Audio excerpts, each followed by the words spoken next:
Hmm. Greetings, and welcome to another edition of You Know What It Is, Real Talk Forum. This is Tak Amaru coming at you. And man, Sterling Carroll, what's going on? What's going on? All right, man. We have entered the month of June. Indeed, June 1st. Yeah, month of June. I'm feeling that humidity. It's hot, yo. Yeah. I'm on the third floor, though, so the air is kind of nice. Yeah. It's coming. So all right. And we got the short sleeves on. Yeah, so you're feeling good. Check it out. Oh yeah. All right. You got the Beast Global System. It's one of the AfroAsiatic shirts. We used to sell them back around 10 years ago now, man. You know what I'm saying? Yeah, man. So good look on that. I gotta start rocking them too now that the t-shirts are coming back in. I had one on the other day. Mm-hmm. But what's going on, brother? How you feel? Well, I guess now that we're getting into the swing of things, I got to get my mind right for work. But yeah, it's a good feel. It's good to get back to work. I guess. Yeah. And you wrote this article, so you must be in good spirits to have that much energy. Well, and we did another video talking about the Kimura Hana thing, and we haven't even released it. And the reason for that is because this whole rioting thing has really taken precedence. Mm-hmm. To me, that's the priority. We got our people, they're taking to the streets, taking action. Right on, man. And I feel as though that, we need to, we're way over here in Japan. The least we can do is shed some, put some attention on it so that the mainstream media doesn't monopolize it and give you their watered down version of the story. Real talk. Yeah. And, so as of, a couple of hours ago, I looked and I saw, some Washington Post article that was 6 hours old. So I guess maybe like 15 hours ago, you could say. Mm-hmm. And they were showing the police really, really stepping it up. And they were gaffling folks up, pulling people out of cars. I seen them pull one sister out of a car. Wow. And just, like I said, no matter what, people may be a little out of hand, but whenever I see these cops, they just look obnoxious to me. And, you can't really tell me anything positive about police in the United States. Right on. Yeah. That's definitely, I hate to say it, but it's definitely not surprising that this happened. I'm just wondering when's the straw that's going to break the camel's back coming in, Okay. This being the riots, right? Yeah. This being the riots, or whatever it is, until the point where, whenever we have to really address this issue. Like, the thing about Americans is funny is Black people be talking like it's a country like any other peaceful country. You're like, okay, well, not every country got crime, that's for sure. Every country got corrupt cops, that's for sure. But Black people, man, like we do not have any connection to the police like that. Not being protected. I don't know. Do Black people feel protected with the police? I've never felt that. And a lot of that goes into our lack of political awareness and political participation. But let's read the article before we go too much into commentary, because a lot of the stuff we start commenting on might be covered in the article. Right. Okay. So this is an AfroAsiatic Perspectives 31. 31. And I write this stuff and I can't remember the titles. It's like something like Riots, Rebellion, Revolution. No. Revolution? No. Yeah. Okay. Riots, Rebellion, Revolution. I just finished it a couple hours ago. All right, man. Thank you for always keeping us informed, man. This is definitely what I look forward to. Thank you. So, appreciate the commentary. So I will be doing the reading, y'all, because you did all the writing, half and half the work. All right, get down. Go. Riots, rebellion, revolution. Okay. This is not grieving, and this is not making a statement. This is life-threatening, dangerous. This is not about George's death. This is about chaos being caused. By Tim Walz, governor of Minnesota. Okay. Yeah. I think I saw his speech. Okay. Are rioters making a statement or just causing chaos? Is this the appropriate way to react to yet another racist murder? The inhumane murder of George Floyd by police has sparked protests, not only in Minnesota, but all across the United States. Recently, following way too many police brutality incidents in which cops have functioned more like private race soldiers or bounty hunters than public officials concerned with protecting citizens, many believe the image of Officer Derek Chauvin, who is white, with his knee crushing a black man's, parentheses, Floyd's neck, while being flanked by 3 officers, is the symbolic logo of what talk show host Zoe Williams calls, quote, the remaking of American society. Whether we examine the details of this case, Ahmaud Arbery being attacked for jogging in Georgia, or Breonna Taylor, getting murked by a lynch mob wearing Kentucky police uniforms, it's hard to argue with this point of view. We'll keep going, all right? Mm-hmm. Dred Scott, still in effect. In 1857, the United States Supreme Court ruled in the landmark case Dred Scott versus Sanford that the Constitution did not include blacks, regardless of whether free or enslaved, as American citizens. Therefore, the rights and privileges the Constitution confers upon the citizens does not apply to them. If we compare the murders already mentioned with those of Eric Garner, Philando Castile, Mike Brown, Sandra Bland, Oscar Grant, et cetera, all the way back to Emmett Till, the U.S. government has consistently demonstrated this to be the case. Blacks are not protected by the law like white people. Although integrationists, liberalists, optimists, and coons are quick to explain how the ruling in the Dred Scott case were replaced by the 13th and 14th Amendment to the Constitution, which supposedly abolished slavery and guaranteed citizenship for blacks, this debate is just as asinine and useless as arguing the Willie Lynch letter is not authentic. Yeah, I remember when that came out. Right. Anyway, we can go back to that. Who cares if there was actually a letter written by a redneck named Willie? What's important is the strategy explained in the letter to this day is still being used to keep blacks fragmented, disunited, and at each other's throats. In other words, it matters little what name is used for the, quote, divide and conquer tactic, because the game remains the same. Likewise, there are so many loopholes, not to mention new policies being implemented every year to keep blacks in their disenfranchised state, that it can easily be argued. Just ask Amy Cooper that nowadays black lives, in fact, do not matter. Okay. Do you know who Amy Cooper is? Is she the one who did the Black Lives Matter thing? Now she's that white chick. Yeah, the white chick. Yeah, her. Yeah, I do. I know this. Yeah, that was. You know what I'm saying? Yo. Yeah, but yeah, I don't know, man. Yeah. Yeah. So just in case, I'm sure everybody knows, but the white chick that cried wolf and said some black man was harassing her in the woods when actually she was breaking the law herself. Right. Had her Even dog though off the leash. She was scared. Yeah. She threatened it. Yeah. She went on and said it. Right. She was like, no, he's a black man threatening me here. Yeah. And she sounded like she was in distress. After threatening him. Right. After threatening him, like you don't to stop filming me, or I'm gonna get the cops here to kill you. Mm-hmm. That's basically what she was saying. Mm-hmm. Okay, but I don't want to go too much into that. You can check that out. If that's something you don't know about. But you got that's the link Amy right here. Cooper. Yeah. Amy Cooper. Okay. Yeah. Okay. Riots are the voices of the unheard by Dr. Martin Luther King Jr. Yeah, riots are the voices of the unheard. Minnesota Governor Tim Walz addressed the media at about 1:30 a.m. Saturday after another night of unrest amidst the growing danger as rioting, looting, and fires raged on in Minneapolis. Let's be very clear, the situation in Minneapolis is no longer in any way about the murder of George Floyd. Oh, God. It is about attacking civil society, instilling fear, and disrupting our great cities. Our great cities. Right. The governor went on and talked about the destruction of, quote, infrastructure and, quote, businesses that took generations to build, end quote. On the surface level, it almost sounds like a statement worth endorsing. That is, until you take a cursory look at history and realize how Governor Walz skipped over the most important part.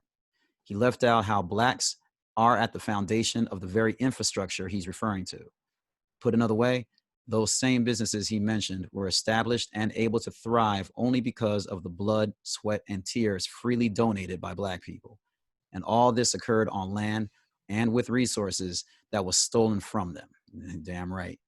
Therefore, understanding the majority of the folks out there on the streets of Minneapolis and elsewhere are comprised mainly of the descendants of those cheated ancestors.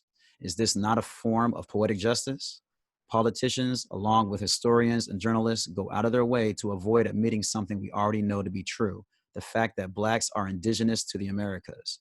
In this regard, it's tiring to watch the, quote, lamestream media, end quote, paint European immigrants as Americans over Blacks, when numerous explorers, including their beloved Cristobal Colon, Christopher Columbus, tells us in his own journals that the original inhabitants of the Americas were, quote, copper colored. For those who are having a brain cramp, just compare the complexion of your average so-called African American and so-called Native American with the color of an old penny. What do you think Columbus was referring to? I'm sorry, who do you think Columbus was referring to? Other explorers like Vasco Nunez de Balboa also recorded seeing, quote, Negroes when he reached the New World. And this matches up with reports from Nicholas Leon, who is an eminent Mexican historian. His reports revealed accounts from natives saying, quote, the oldest inhabitants of Mexico were Blacks, end quote. So before you weigh in on the rioting, please do some research on the true origin of the problem, as opposed to only what it presented or what is presented by the media. Okay. Right on, man. And just to say, just add one note about that, because a lot of people still want to argue about Black people being indigenous to America. You know, this, you know, we came from Africa. Everybody came from Africa, right? So, yes. I mean, what does that mean? But, you know, we just know there's, I mean, I don't know that many so-called African Americans who won't tell you that someone in their family tells them they're Indians. You know what I'm saying? I mean, if somebody, oh, my great-grandmother said, so where do you draw the line? You know what I'm saying? I mean, you can even talk about like the Yanisee. There's a tribe. There's a couple of tribes that real dark. Yep. Yeah, I mean, even now. So we have tribes that are really, really dark now. But even all the ones that don't look dark, I mean, we know about the $5 Indian. If you don't, please Google that. I mean, there's so many stories about these fake Daniel Boones. You know what I mean? These guys gonna dress in and we can go very, very deep into that. I don't want to do that, but this information is out there. If you still don't know about it, then the bus has left you behind. You need to catch up. It's not even up for argument as far as I'm concerned on that. That's not even. Ivan Van Sertima, they came before Columbus. There's so many books out there. What's my man? I can't. It's not coming. The dude who wrote the book that talks about how all the lands have been moved around. Horace Butler, and I can't remember the name of the book right now. When Rocks Cry Out. Yeah, When Rocks Cry Out. Yep. Yeah, I remember that. Yep. Yeah, I mean, shout out to that, man. Yeah, that changed a lot of perceptions that I had.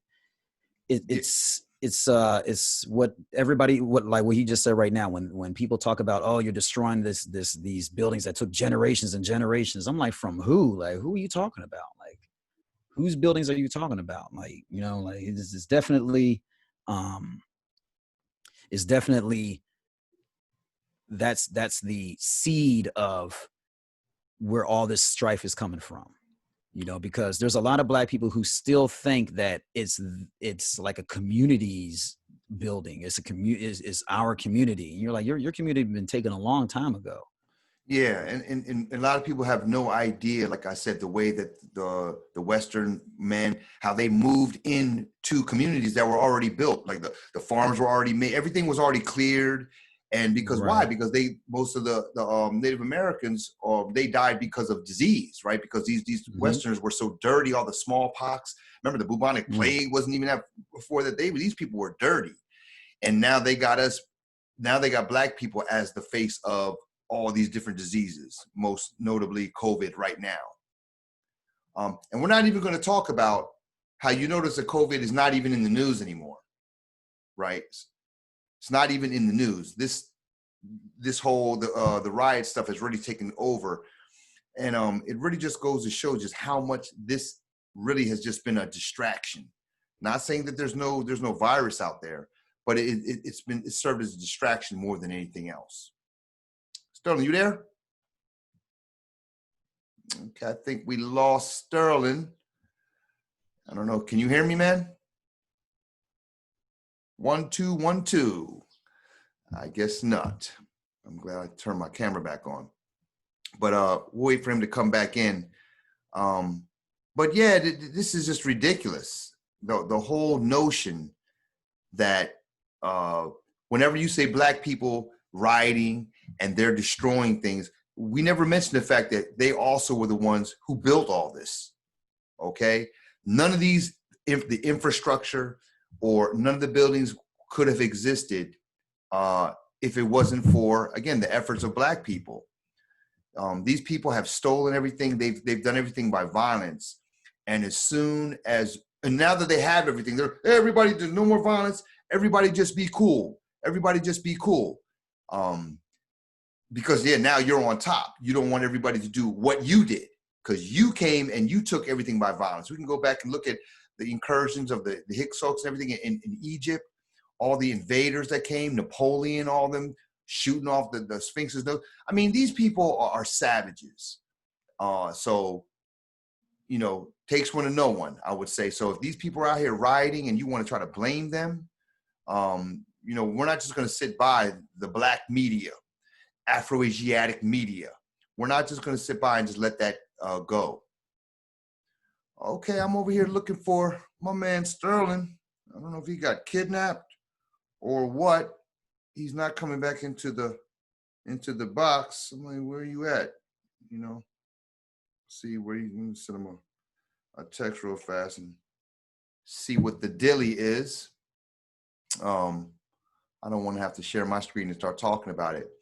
But a lot of people have gotten at me about this situation and really just reporting to me what's going on because, again, we're located way over in Japan, so I'm really concerned about my brothers and sisters over there in the savage lands, which is what I call the U.S. I got a feeling that Sterling's battery, something is going wrong because he's not even coming back into the queue. Let me call this brother and see what the dilly is. Just bear with me for 1 second. It would have been interesting if this would have been a live. Technical difficulties. I'm still trying to connect. Okay. I had to reset my shit. All right. All right, man. Okay, so yeah, he's trying to connect. What else can we talk about? That's really it. When I looked at the videos this morning and they showed, like I said, it said the police are stepping up now. And sure, I'm sure that there are some people out there that are doing mayhem and causing chaos, and they have nothing to do with, has nothing to do with George Floyd. They're just opportunists and they're trying to get theirs.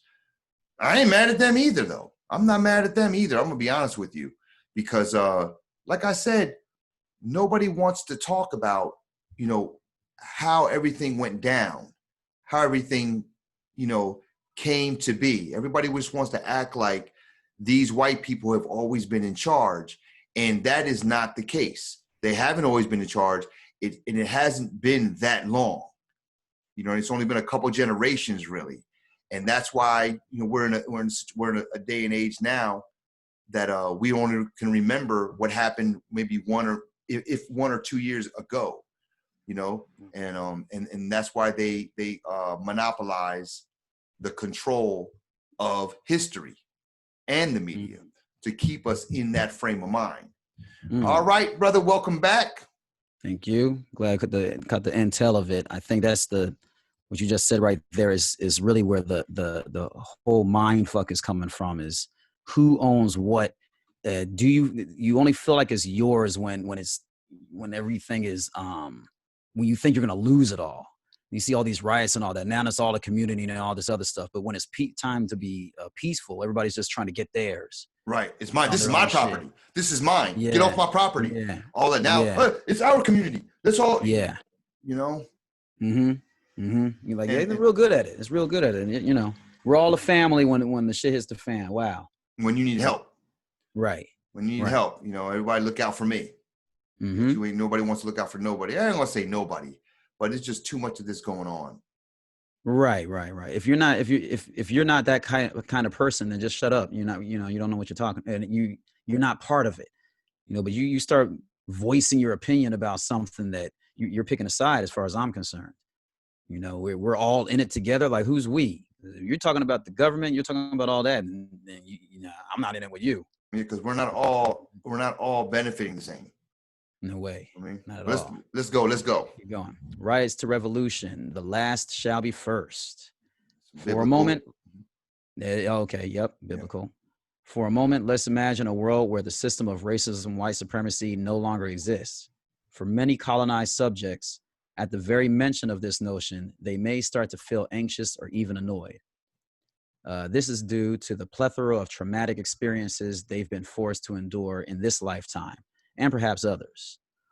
Homi K. Baba, I hope I'm pronouncing that right, writes in the foreword of Franz Fanon's The Wretched of the Earth, how do the oppressed discover the enduring strength to found a free and just society, a national consciousness, if they are continuously aware of their own anxiety and fragility? Yeah, man, that's one of them books, man. Where does this, quote, anxiety and fragility derive from? Most people are familiar with how the slave master tortured or dismembered men right in front of their families, or vice versa, how men were forced to watch their wives get raped, or even worse, see pregnant women get hung upside down before having their bellies sliced open. However, not enough of us are consciously aware of how the images of Blacks are being attacked on a daily basis at every level. It is this trauma which plays a significant role in the manufacturing of the petrified, buck-broken male we see everywhere. This is evident each time a Black man pulls out his iPhone instead of taking action and points it at cops who are brutalizing other Blacks, especially women. As a result, the Black female feels unprotected and consequently is forced into a frozen, independent state of mind, which causes her to subconsciously raise her children in reversed roles. Yeah. Fearing that any young courageous man will be arrested or killed, she psychologically trains her son to be mentally weak and dependent, while conversely teaching her daughter to be like herself, strong and independent. All right, let's keep going. The outcome of all this reverse training is the beta male and the undisciplined, unethical society we live in today.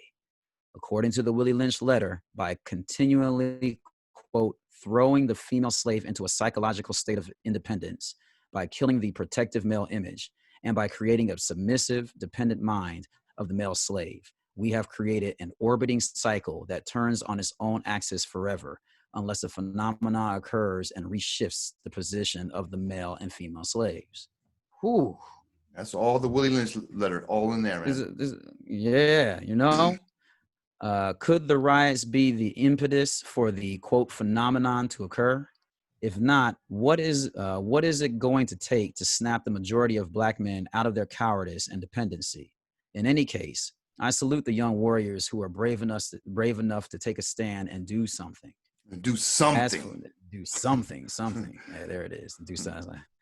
As for anyone who doesn't have the courage to lay the blame for the riots at the feet of the white supremacist government and instead claims the rioters are the problem, I leave you with the words of the most famous of the Soledad brothers, the immortal George Jackson himself, God in flesh. I didn't create this impasse. I had nothing to do with the arrival of matters at this destructive end, as you infer. Did I colonize, kidnap, make war on myself, destroy my own institutions, enslave myself, use myself, and neglect myself, steal my identity, and then, being reduced to nothing, invent a competitive economy knowing that I cannot compete? Sounds very foolish. But this is what you propose when you place the blame on me or on, quote, us. It's your fault. George L. Jackson. Wow, they already painted him. Yeah. Yep. God bless them. They work fast. Woo. Yeah, can't brother. Breathe. Wow. I can't breathe. Can't breathe. Yeah. Now they're trying to say that he had like some breathing problems before. Yeah. They're always trying to.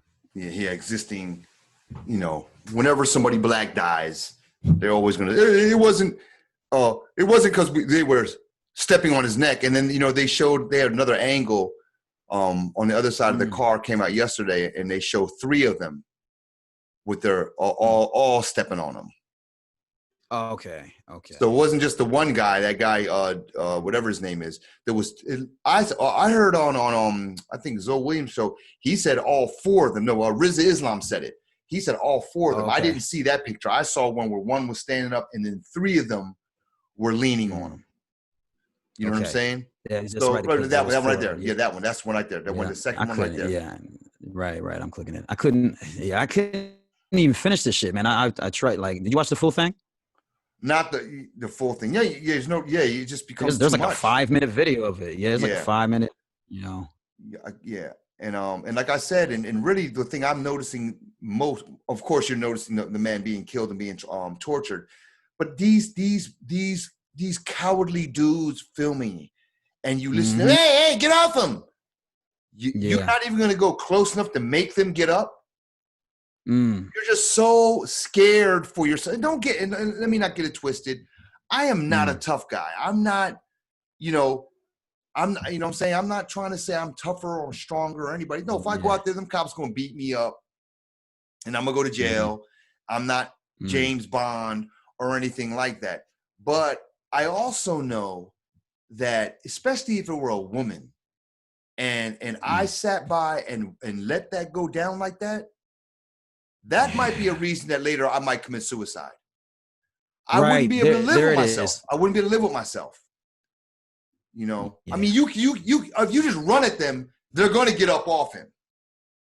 And you know what I'm saying? Like I said, and these people, it has to get to a point where you're like, listen, I'm going to go up there and do something. Don't let them arrest me.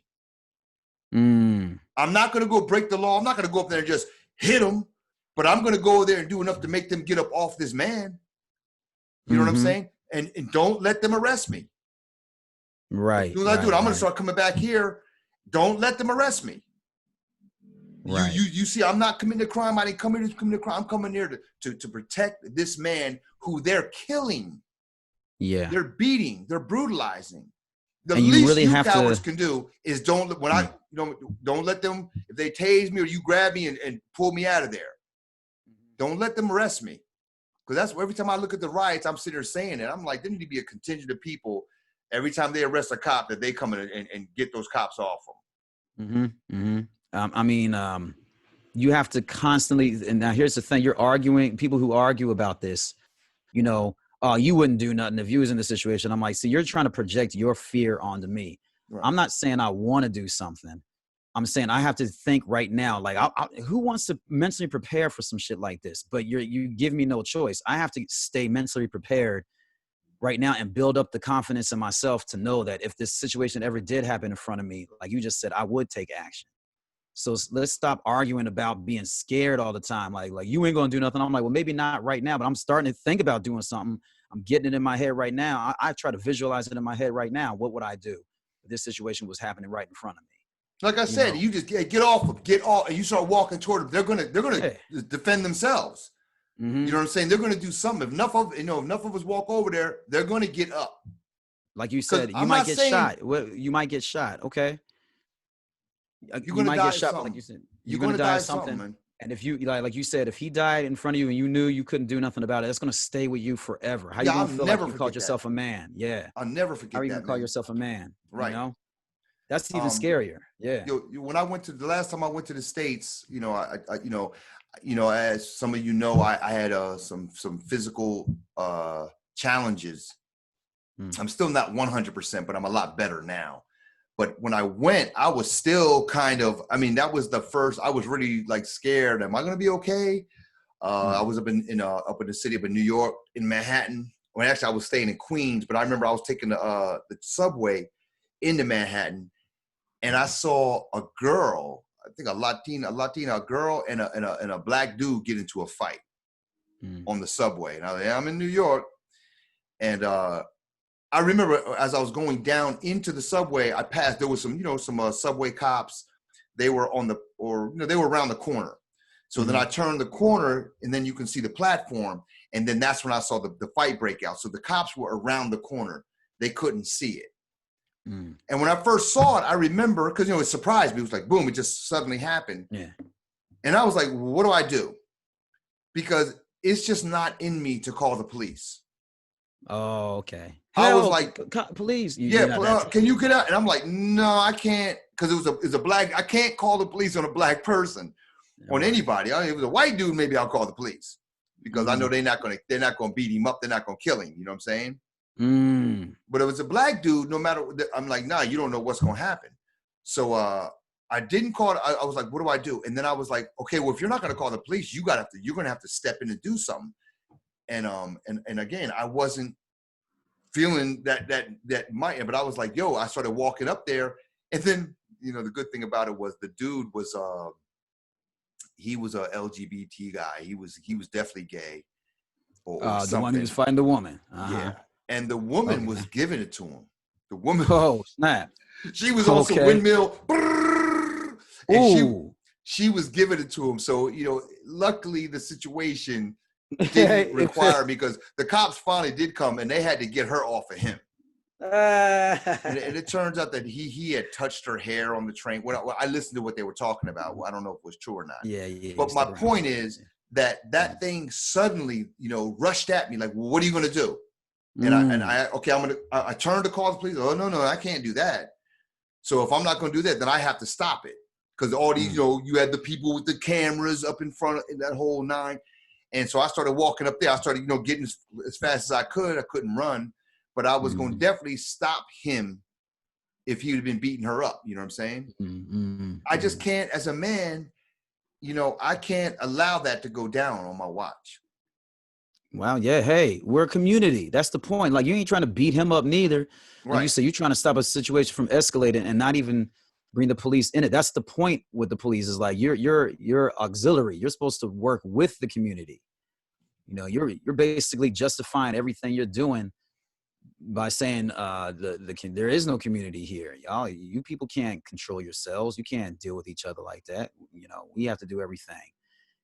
Well, you mean that's the police are in from the state. Yeah, in the states right. are. Yeah. Right. Don't do any. It's almost that mindset. Yeah, get away. But hold up. That only applies to black people, because you have all these vigilante white people, the Trayvon Martin, you know, taking it upon themselves, and they're not getting put in jail for that. Right. You know what I'm saying? So again, we have a double standard again. Let me do something like that. They're going to put me in jail. He's a vigilante. He doing this, that, and the other. Even if the outcome was good, they're just like, no, we can't let black people think that they have some sort of authority. Right. You know what I'm saying? Like, it's just a double standard. It's racism. It's blatant. It's racism. And these white race soldiers, that they're getting passes to do things, and they have privileges. They're like deputized and everything. And I'm saying that black people, we need black men. I'm specifically talking to black men right now. Right. Black men, we need to take a vow to ourselves that when something is going on, when you see the police involved, that we're going to stop and we're going to make sure that brutality is not going on. There's no brutality going on. And if it is going on, again, I'm not talking about going out there and attacking the cops. I'm not talking about that. But you have to do enough to get them up off him. You know, and I'm not saying don't do more. I'm just saying I would never put that on somebody else. But as a man, how can you live with yourself if you stood by and let George Floyd get killed like that? All those cowards that were standing there. How do you live with yourself? You know, and you would see some guy, you know, with no, I couldn't believe, and I saw, and I'm like, you're not embarrassed to tell everybody that you were there? Right. I'd have been like, yo, I didn't even see this shit. Like, at least hide that. I mean, you don't even have enough wherewithal, you're not conscious enough to even, in other words, you don't even see yourself as a man anymore. Right. You're not even trying to shrink away from it. What is the definition of a man? What is the definition of a man? I think men need to start asking themselves that. And do you measure up to that definition? Because it's easy to make the definition some pious, you know, thing. But okay, well, do you measure up to that standard? You know what I'm saying? We have a lot of grown males walking around. A lot of grown males, but very few men. I don't want to say very few. Yeah, Maybe not very few, but there's a lot of grown boys walking around. Yeah. There's a guy who was talking about that on this sister, I forgot, the Sister Circle TV show, and he was really talking about like cheating on his wife or whatnot. But he did say that exact same thing. It's funny that you said that. A lot of grown males walking around, but not a lot of grown men. Yeah. And we're talking about a debate, like just at a basic level. Like you said, even if you were scared and you didn't know what to do, all right, then do the next smart thing. Why would you be on TV talking about it, telling everybody? You know, trying to get likes on your video and whatnot, or trying to sell it, you know, something like, so it's still, yeah, like you said, you're not even, you're not even thinking about what it's like to be a man right now. Like, I can't even. Just been totally displaced. Yeah. You know, I remember the first time I read Dr. Francis Cress Welsing, The ISIS Papers. And if you haven't read that, that's a must read, folks. The ISIS Papers by Dr. Francis Cress Welsing, available on Amazon. That's where I bought it. And she goes into the symbolism, and she talks about I remember she was talking about, like, for example, how Black people use the word crib. Oh yeah, all the word children. Yep. The word, yeah. And I remember at the time I was like, I don't know about all this. But the more you start looking at this stuff, you can see that it is definitely true. Just the fact that you have 4 groups. You have male, female, or excuse me, I should say man, woman, boy, girl. Those are the 4 roles. So which one are you? There it is right there. Yeah, the ISIS Papers. Which one are you? And there are different definitions for each one. And I say, like I said, you look into the Bible, when they talk about like the Lord and the man, the Lord of the land is the man. When the man is when you're on the scene, you are the strongest entity there. You know what I'm saying? Like you have and so therefore you have a responsibility to govern things, to keep things stable. You know what I'm saying? And that includes if somebody's getting beat down, you can't just let that go like that. Yeah. You know, and if you're not standing in, if you don't see yourself as that, then you no longer qualify as a man. That's just one thing. It's not the only thing, but that's just one of the statutes.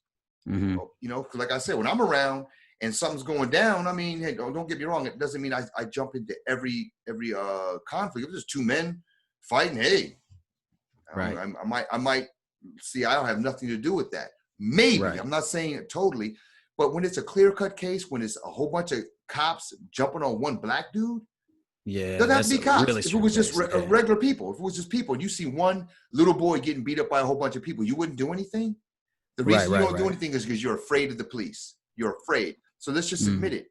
And if you're that afraid of other men, you no longer qualify to be a man, to the point where it suspends your action. Men are of action. Women stand around talking. You know, women are the one. You know what I'm saying? Men, a man of action. That's a phrase, right? I didn't make that up. Yeah. No. You know, so if you're not a man of action, then you are not a man of action. You are not. You can just cut off. You're not a man. You know, so I really want to make a call. And by the way, I made the decision. I think I told you. I actually have a book fair scheduled in August in New Jersey, and I was contemplating canceling it, because of the travel restrictions and trying to come back into Japan. And then I realized, I was like, well, is it because you're afraid? Is that the reason? And and I think it's valid to be afraid because you have viruses going on. I mean, but at the same time, I was like, I can't let fear, an undefinable fear like this, separate me from my people. I need to go check on them. I need to go check see what's going on over there. And even just as a writer, I need to go over there and see what's going on. I mean, you can only do so much online. America is where the battleground is. It's where the stage is set. And we're fortunate to be able to live in Japan But I think, this luxury comes with certain responsibilities. The fact that we can sit here and have this conversation in an even keel, like, I'm not looking around, looking out the window, wondering what's going on. You know what I'm saying? So, I salute my brothers who were out there, holding it down. I saw the brothers that are walking around who were armed to the teeth. They were walking back and forth protecting that neighborhood. I forgot which so many get killed now, but they were like in mass, looking like straight, like militant, oh man, I was like, yeah, that's what I'm talking about. I'm sorry, but it's getting to that point. Yeah. Any brother who's taking initiative like that, who has it in their mind to do something like that, like those are the kind of brothers I always want to support. You know what I'm saying? Yeah, I go back home, that's the training I got to get straight up. Yeah, like the last time I was there, and I was talking to my sister, and I was asking them, my nephew, all of them were there, and I was still feeling them out because I didn't really grow up with, I didn't really see these folks a lot. Let's put it that way. And so I'm like, yo, so does somebody have a GAT? Who has a GAT? Who's no, I don't believe in guns. And I'm not. If you don't believe in guns, I can feel you. But if all these people around you believe in guns. Yeah. And for me, if I said I don't believe in guns, that's one thing. I don't have a family to protect. And I'm not saying every father necessarily has to have a gun, but I ain't saying that he shouldn't either. I don't have the onus of a wife and a daughter or a son in my home right here. You know what I'm saying? If somebody came in here and I couldn't protect them. Yeah. I'm not qualified for the position. So if you got some MacGyver shit, maybe you don't have a gun, but you got all kind of stuff. You got some Claymore mines, something I don't know. Then allow me to mind my own business. And maybe you are handling stuff. But if you're a man and you have a family, you have an obligation to protect your family, period. Right. You know what I'm saying? And if you don't, then you need to go bring another man in to replace you, because that's probably what's going to happen anyway. That's probably what's going to happen. Yeah. You know what I'm saying? Especially at this kind of climate. Right. I mean, what do you think this is, man? This ain't, especially where it's legal to have a firearm. You know what I'm saying? Like, I mean, there's places that it's not, but again, it's not like you can't buy one and have one there. This ain't China, you know what I'm saying? And you're getting attacked right now. You don't know how to fight. You don't know how to do anything. Like, I hate to say it. I don't want to learn how to use no gun, but I'm definitely learning that shit.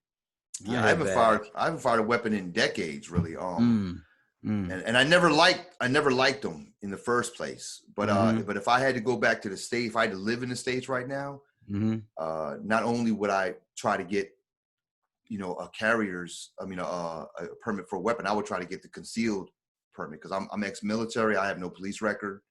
You know what I'm saying? I would definitely try to get the concealed license. But again, if you have that concealed license and you have the weapon, now you really have some responsibility. You can't be over here watching my man Floyd getting killed, and That's you true. Don't do nothing. Now you at the very least you got to fire some shots in the air or something. Right. You could go around the corner and do that shit. Right. You know what I'm saying? So they can just be looking around like, whoa, what's going on? You know what I'm saying? Like, have some bullets hit the cars 10 feet from them. So they know you're getting fired at, man. You are being fired on. Yeah. You know what I'm saying? But like I said, it's against the law. But it's not against the law to break this man's windpipe in front of everybody. But justice will come to him. I'm like, yeah, after the fact, it's supposed to be preventable. It's not even preventable. Like, this shouldn't be happening. Like, period. You know what I'm saying? Okay, let's take it to the final stage. That's not justice. Even if that dude, the one, because they're talking about the one guy got charged with 3rd-degree murder and maybe manslaughter or something. I forgot what the exact charge. I know one of them was 3rd-degree murder. And then the last I heard, and then the rest of them got fired. They didn't get charged. That's not justice. Yeah, if that dude, if he goes to prison for life, I still don't think that's justice. You seeing that black man in the street, all the black people who are watching that, you know how traumatized they are? No, we need justice for all of them. Justice would be if, and I think I've heard you say this, if 4 cops got killed, randomly. Well, randomly, or I mean, Or them. For police or them, preferably them. Preferably But them, if you're yeah. going to protect them to the point where they can't be gotten to, and killed by the law, death penalty. You know what I'm saying? Take them, if that's what you want to show your authority. Then that would be justice. That would be justice. But it would also be justice if we found 4 cops in the street somewhere with a friendly neighborhood Spider-Man note on them. This is for George Floyd. Now, I am not promoting anyone going out there and killing. I'm talking strictly on the definition of justice. Did you say? Yeah. I mean, seriously, because you know why? Yeah. Because it's, I heard, I don't know, Tariq Nisha, somebody said it. The only thing that this system understands is blood and money. And money, yeah. Blood and money. That's the loss of life or the loss of money. Yeah, the loss of, property and money, yeah. And like I said, the only thing that these people understand is, oh, I want to hit this nigga, but these, they start looking around. They ain't having it. That's right. They're not going to stop because of their moral consciousness. I told somebody this the other day. Brother I was speaking to on the phone from the UK. And I was like, no, the thing that Black people do a lot of times, the mistake we made is we infuse our morality, our humaneness into white people. They don't see things the way we see them. And incident after incident, year after year, decade after decade, they have consistently shown this to us. And we still act like they see things the way we see them. They don't. You can't appeal to their sense of morality. It doesn't work.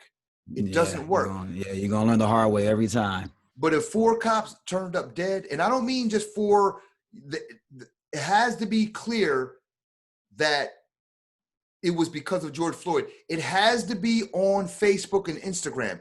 They have to be lying in the street. Why? Because George Floyd, he was lying in the street. Yeah. He was lying in the street. An eye for an eye. Yeah. He was lying in the street. Okay, then we need these people to be lying in the street too. We need so other then what people. about We need people to film their dead bodies in the street. We need all of that to happen the same way. For justice, because people will always say for it to be justice. They'll say violence or death is not a deterrent. People will say it's not a deterrent. What does that mean?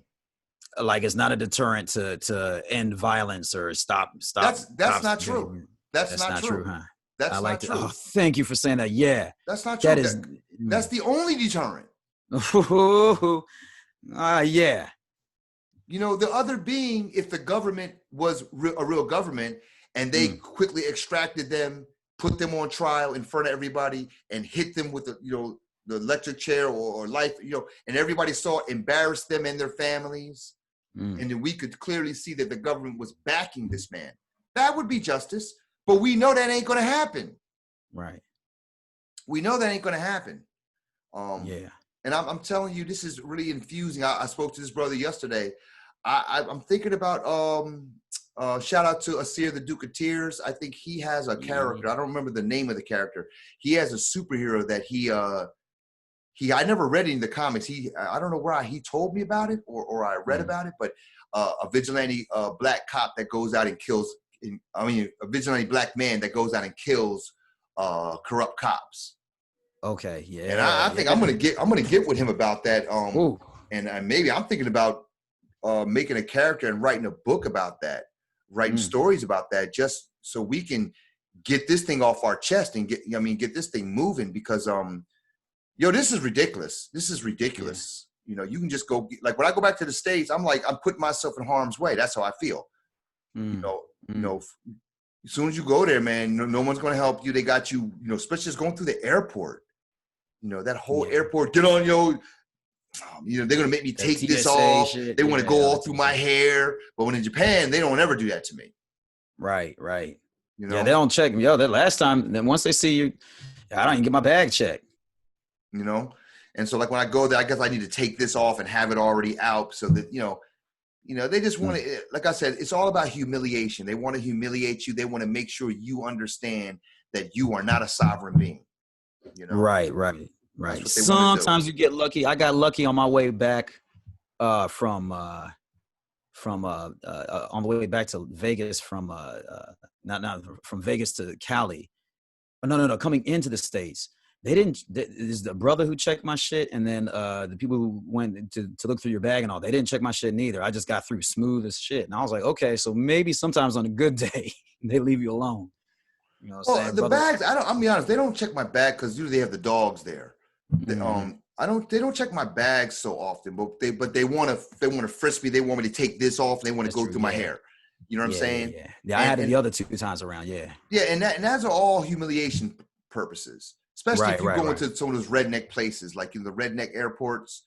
Like when I go to New York, when I fly to JFK, it never happens because there's just a lot of brothers there. You know what I'm saying?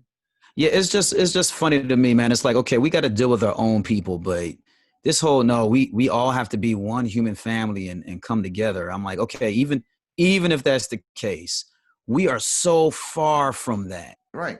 So far from that point. Why are you talking about like the very end of the end of this? It's like a person who hasn't even started exercise and talking about he wanna play in a major tournament or something. Talking about the Olympics. Yeah. Yeah, I was going to say the Olympics or something, and want you to to have a serious conversation. Can do it if you believe in yourself. Yeah. You really don't know how far. A lot of my students come over here talking about, well, how long will it be until I can learn English? I'm like, anybody can I speak English fluently? I'm like, usually a person who asks that question is going to take the longest. You know what I'm saying? Because when you start at zero, you're just so excited. You don't even know how much effort this is going to take, how much work it's going to take you to get used to speaking at a fluent level. You know what I'm saying? A fluent level, how much time you're going to have to give just to say that you're asking me, like, I'm going to get you to that level. That's all up to you, So it's just a child. It's so childish when an adult says that to me, like, we're all one human family. We all need to come together. And you're like, wow, you all the things you see on TV, all the things you see happening, especially getting down with white people, like, you really think it's gonna just come together that easily? I'm gonna be honest though. I think when people say that though, they're being condescending because they're saying if a black person says it to you, they're just coons. But if people who are not black, I'm talking about black people. Okay. Yeah. If people who are not black, when they're saying it to you, they're being condescending because they got their shit is together. Right. They're really just saying you all need to just relax and just accept your substandard, your second citizenship, your second class citizenship, and just be happy that we're not putting you in jail, nigger, darky. Yeah. You know what I'm saying? Yeah. Wow.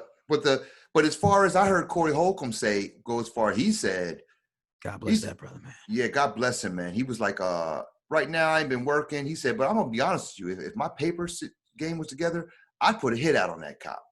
Ooh. And he was like, I mean, that is going way out on a limb. Even if I felt like that, I would never say that on the air. I was about to say, don't say it on the air, Corey. But who is going to say it on the air then? And that's what he's doing, because somebody has to start the conversation.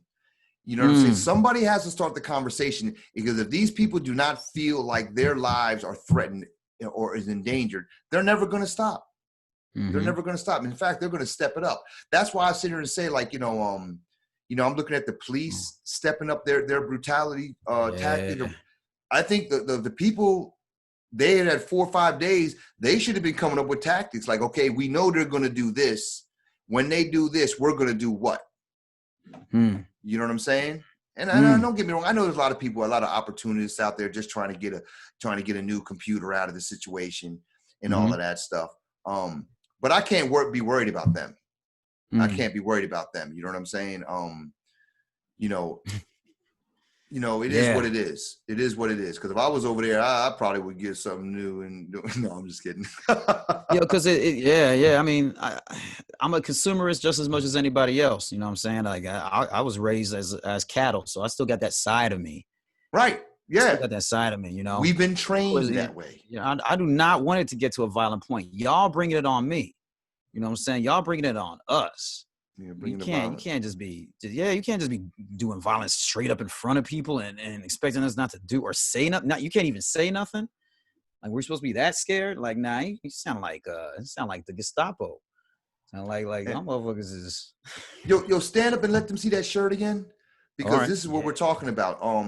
This is actually the shirt that I got from Dr. Neely Fuller and Dr. Francis Cress Welsing when they talk about the all the different ways of the society. You can't you can see it says white supremacy on the outside, and then in the middle, it says, like, in the black is law, economics, labor. I can't read all of them, but all the different areas that we are discriminated against systemically. So I got, those are the AfroAsiatic shirts. We made them. Coming soon again. We're about to put them back on the line, and we have some new designs coming out too. But that shirt right there, is speaking all the different areas that we are getting the shortchanged in. And discrimination is systemic, not some prejudice. We're talking about straight up systemic racism, institutionalized, that has rules. You know what I'm saying? And we suffer in all of those areas. And Black people, we need to start realizing that and start taking countermeasures. If the Matrix and all that is real, or people think not real, but it's a metaphor for something. If the Avatar, all these movies are avatars of a system controlling us that is enslaving us, who is running that system? Damn sure ain't Black people. So how, you know what I'm saying? Like they're showing it to you right in front of your face, basically almost challenging you, like you ain't gonna do shit, and it's like, yo, I mean, I don't want to do shit, but you're making me have to do shit. So I respect the samurai. When I heard about their training, they'd be in dojos and they would meditate on how they would die, right? So they would never be scared to fall in battle. So they'd imagine themselves dying of disease, falling off a cliff, getting their head chopped off, instead they would just sit there meditating about all kinds of ways of how they would die, like visualize it. I do that. So I do that. You do that? Yeah. I visualize it. Did you know that? Did you know they did no, that? I didn't know that. But I mean, that's weird. That's strange that I've thought about dying, how what it's going to look like. Right. And like pretending to you specifically, like actually visualizing it. Right. And so when things come, you can only be so mentally prepared. It's not pleasant. Yeah. It's not not a pleasant exercise. I have dreams about the cops chasing me. I've had dreams about the cops holding me down and me trying to get free or trying to get away. So it's definitely in my subconscious. You know what I'm saying? Like this is, other people don't get this. Women sometimes say that and they don't get it. I'm like, look, they're not targeting you the same way they're targeting us. And it happens to women a lot too. I'm not saying it doesn't, but yes, it's always a struggle with people, man. To the black people in Japan, because that's who we're here for. Like I said, I'm going to see what these. I put this article up on a couple of the black sites. There's a couple black sites dealing with black people in Japan, and I'm going to see what they say. If there's a few writers on there, there's a people that get at me, inbox me, and there's a couple writers out there that, but the majority of these people, like I said, they don't want to be black. David Banner came out with a good quote. He said the majority of black people don't like being black, or they don't want to be black. They just deal with it because they have to. They deal with it because they have no choice. And I was like, that right there really, to me, covers a lot of the black people I see who come to Japan. And then one of the reasons they came to Japan is because they're running from it. I'm not here to beat them down right now, but I do want to make a call. Anybody black in Japan, holler at me. Let's talk about this. What do you think about this? Do you have a responsibility? Do you feel like you have a responsibility? I'm talking specifically to the men, but the sisters can chime in. I mean, I'm equal opportunity, but I'm talking specifically to the men. And I want to ask you, and then we're going to get out of here. All right. What do you think? What do you think about the an eye for an eye and anything? Anything to sum this up. I mean, what other way can you logically explain justice other than an eye for an eye? You get what you're asking. I had a lady from, I think she's from Singapore, say something like that to me too. She was like, well, everybody is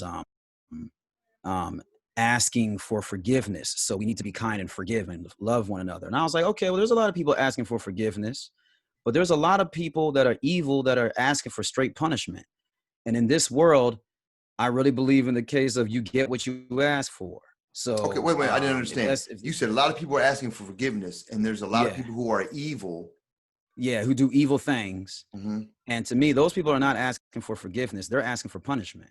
Okay. They want to be punished. They're challenging the laws of the universe and thinking like the justice will not come back on them. Mm. You know, that's how arrogant they are, you know, killing black men on the street like that. Like, you really are challenging the laws of nature. And if we don't exact justice on them, they'll feel like they're gods. And let me jump in the forgiveness thing. As far as the forgiveness is concerned, Mm-hmm. no one is saying forgiveness, as we study, comes from the heart chakra, and the heart is the gateway to spirituality, opening up. So we're all for the concept of forgiveness. Mm-hmm. And really the real forgiveness comes when you forgive yourself, right? Mm-hmm. But forgiveness can't come if the crime isn't finished. Mm. Like, let's forgive.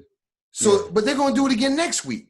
Yeah. Beating your ass. I'm sorry. Yeah. What are you talking about? You going, I got black eye and forgive you, and then you going to slap me tomorrow. This hurt me a lot more than it hurt you. The crime is not complete. It's not finished. Mm. Forgiveness comes when the person, whoever committed the crime, owns up, acknowledges what they did, owns up to it, and now is 100% into taking steps to make sure it doesn't happen again. Mm-hmm. You know, I had a story, I write it in Guy Kokujin, where I really, really disrespected this guy. I punched this dude. Mm. I hit him without giving too much away in the story, but I was totally wrong. And I was getting ready to get kicked out the army, if not arrested. This is another one of those strange miracles that happened. And I was intoxicated when it happened. Mm-hmm. I was 19. I was just young. I was just being stupid. And I remember when I sobered up the next day and everything came to light. I mean, the whole unit was against me. If they wouldn't have helped, they were going to lynch me. Damn. And rightfully so, because I was just totally wrong. I was totally ass out. I was just, and I remember we were at a reception area where we were going to separate. And this is Fort Bragg. Once this guy left, I probably was never going to, and I never saw him again. Mm. I never saw this guy again. He was a white dude. And I remember I was like, I have to apologize to him. It was so important for me to not only apologize, but for him to accept my apology. Mm. And so I knew I would maybe have one chance to do it. And so I had to make sure that when I did it, that my sincerity was beyond question. Mm. So what did I do? I actually waited. I made myself visible. And the next morning when the CQ sergeant came, or not the CQ left, and our regular commanding, the NCOs came, he was going to have to report me. He was going to file a report. So what I did was I stayed far enough from them where I couldn't be in earshot, because I wasn't trying to act like I was bothered. I didn't want to upset them. Mm-hmm. But I made sure that they saw me. So they were giving the report, and the sergeant was writing everything down. That was the CQ sergeant, the charge of quarters. He was the guy that was stationed there that night in charge. So he was writing everything down.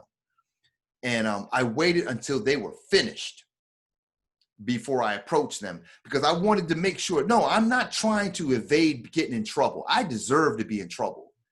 And if I didn't do that, it would come across like I'm apologizing so you won't report me. You understand? So I was like, it was important for me to no, I'm not trying to avoid the punishment. Avoid my punishment. Avoid the consequences. Shirk, all of that. No, I deserved to be punished. So I waited purposely. And still one of the dude's friends you're just trying to do that so he won't report you. And the guy himself who know, he was like, man, shut up, man. He was like, he watched us report him.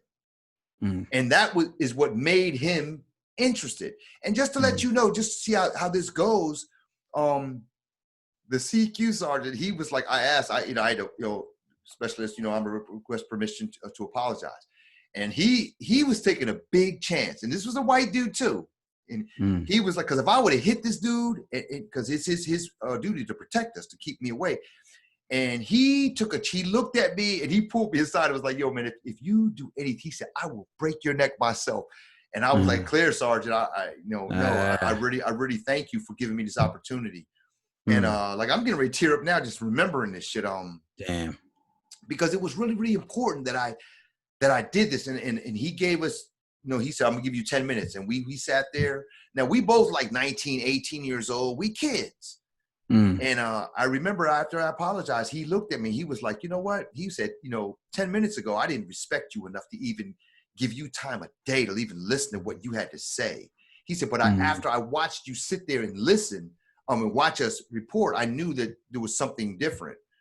Man, not only did he accept my apology, by the time the CQ sergeant walked back over, we were friends. He was telling me about Canada, and that's why later I ended up almost moving to Canada, because that was one of the reasons. He told me really good things about Canada. And we were sitting here talking and laughing about stuff to the point where the CQ sergeant came. Now imagine, he's a white dude, I'm a black dude. A white sergeant came walking up. And he came up and seen us, we're laughing and joking. And he was like, what the hell is going on here? But just to that is the spirit. What a breaking, right. That's the spirit of forgiveness. He's white, and I'm saying white and black can get along, yo. Right. It's not that, but you trying to make it that because you're scared. Everybody's trying to make it something that is not. No, but, men, if you're a man, you're a man. Like I said, it transcends race. If there was a black man in that group watching him get killed, he'd be put up there with the rest of them. The friendly neighborhood Spider-Man, it was funny you said that, because I never imagined Spider-Man around like a dead body. He's always alive and just bound up. Yeah. like what's Spider-Man doing? Damn, he must be a black man. That's when he put on that black suit. Remember he put on the black suit. What was he? He had a different name too, did he? Was it Venom or something? Yeah. Well, I just wanted to get that out, man. And I think as black men, we have an obligation to chime in on this, to say something, to do something. And all you black people in Japan, you have an obligation to do something. And if you don't, now you understand why we talk about betas so much. Yeah, indeed. That's why we talk about betas and buck broken and coons and all of that stuff. Yeah. I don't even have enough. I don't even waste breath like wasting it on people like that. But for those of you who are riders, get at us, man. Get at us. This is beyond likes and all that stuff. This is like, we need to know who is down. Because what if something happens in Japan? You don't know when the policy might change here. You know what I'm saying? That's true. With that, I'm Tak Amaru, AfroAsiatic Perspectives. Get at me, AfroAsiatic.jp. Facebook or Guy Kokujin the story. The story I just read is in book 2, I think. Guy Kokujin the story. Yeah, Guy Kokujin, y'all. Guy Kokujin. And Sterling Carroll at RealTalkEnglish.jp. That's all right. It. Get at us, man. Get at us. We're gonna be doing some stuff in the summertime. It's almost time for the beach. Oh yeah, I'm already getting the days planned. All right. Yeah. All right. Anything else, Sterling? Nah, man, y'all be safe out there, man. The riots, just be careful, y'all. Please, don't get caught. Man. Don't be doing anything that you don't think you can get away with. Wear your mask. All right. Wear your mask. It's COVID time. Yeah. Stop filming each other. Yeah. All right. Well, we out of here. Sterling, don't sign off. I'm gonna stop the record. Yes, sir. All right. 1. Peace. Recording.